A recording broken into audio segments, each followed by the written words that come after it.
I'd like to thank the City of Rancho Mirage and the Rancho Mirage Library for their continued support. Welcome to the World Report, Top Stories. The S&P 500 hits all-time highs and continues the longest bull market run on record. However, our higher interest rates coming soon. Maury, you got an economy that heats up a little bit too fast. You got to kind of slow it down a little bit. The stock market's a good indicator of that. They're talking about raising interest rates. Do you see that happening pretty soon here? Well, they are raising interest rates. I mean, come on, when you have employment, we have a quarter that just finished, we had a 4% increase for the first time in years. Of course we're going to have interest rate increases. Do you think we've gotten addicted to the cheap money, though? No, I don't think so, because mortgages, cars, loans. Well, this is not going to be like it was 20, 30 years ago. No, I don't think so. I think the point is our stock market is smart enough to see that the United States under Trump is becoming tough and not willing to pay out everybody else's bills like they used to.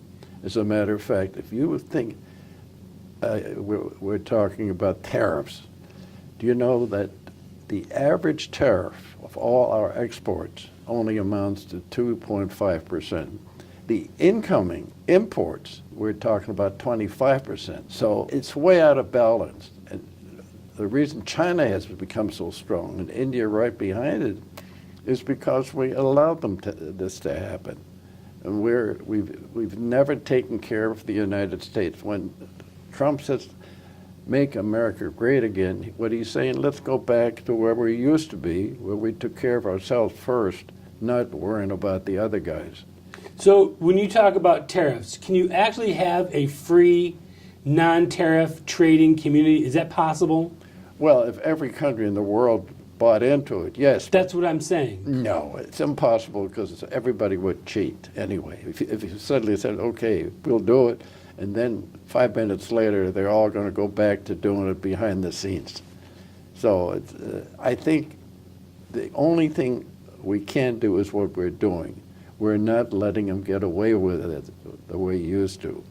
You know, just think about it, just going back to Obama. He actually encouraged people to do that so they could show the average American that they can buy things made in every place but the United States, because, you know, the conglomerates are really the big users of production elsewhere, because they don't care about having employment in the United States. They care about the bottom line. Bottom line. I've always used something, I'm surprised nobody else does, that the percentage of our gross domestic product, 68% of it is based on what people buy, consumption. You know what it used to be, going back maybe 30, 40, 50 years? 25%. 25% to 68 is quite a jump. That's why we closed factories down. That's why we became an importer, really, rather than a producer. The only thing that has given this country any excitement of growth have been high technology. You know, even as far as robotics. I mean, like Amazon is a perfect example. Here's a guy, Bezos. You know how much he's worth now? Billions. How about $175 billion? In fact, one of the columns I've written is the fact that he may someday become the first trillionaire the world has ever seen. And he's also taking advantage of some very shady things, like with the post office, and now with their new plant they're going to be building. It looks like the taxpayers are actually be funding their building.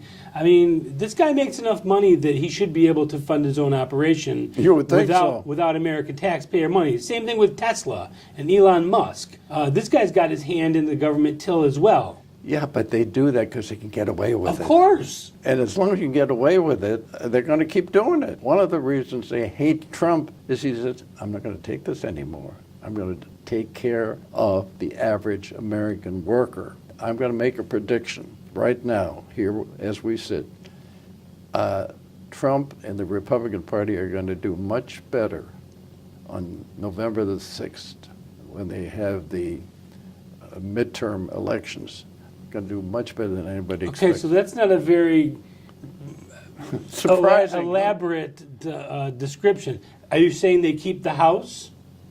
Oh, well, That would be a much more... I think they will increase the House. You do? Oh, yeah, I do. And one thing they don't talk about, and this is going to kill the Democratic Party, is socialism. Do you know that I'd say about 6 months ago, they started something called the Socialist Society of America. 50 members. You know how many they have now? 50,000 members and growing.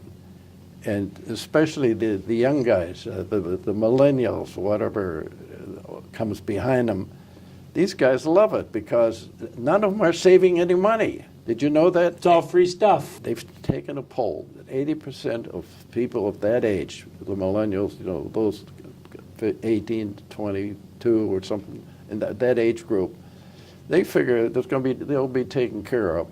They've been staying in mom's basement until they're 26, 28 years old for the past couple decades. They expect everything to be free. Well, not only that, though, you know what they're pushing now? The socialists, and the socialists are becoming a strong factor in the Democrat Party today. I think that's fantastic. Show your real face. I know, but they're doing that, and they're killing themselves by doing it, and I think they think they're smart enough, or smarter than we think they are. I think that's the dumbest thing they could do. And that gal that knocked off Crowley, who was really number 2 in the Democratic Party in New York. Yeah. And he was beaten by this Mexican gal who was... Alexandria Ocasio-Cortez. Yeah, very good. Very, very good. Yes. I'll let you say it. No, I'll tell you. They are going to... They think this is going to give them a lot of votes. That's what Hillary thought when they had the election back in 2016. She thought, I start with California, I got Illinois, I got New York, I got a quarter of what's needed. The rest will follow. It didn't. The industrial states went. It's very difficult to look bad at Santa Claus. And that's what the socialism program Well, that's is. what they think. Yeah. Yeah, but most of the people that got jobs have gotten them because of Trump. Yeah. I'd like to thank the City of Rancho Mirage and the Rancho Mirage Library for their continued support.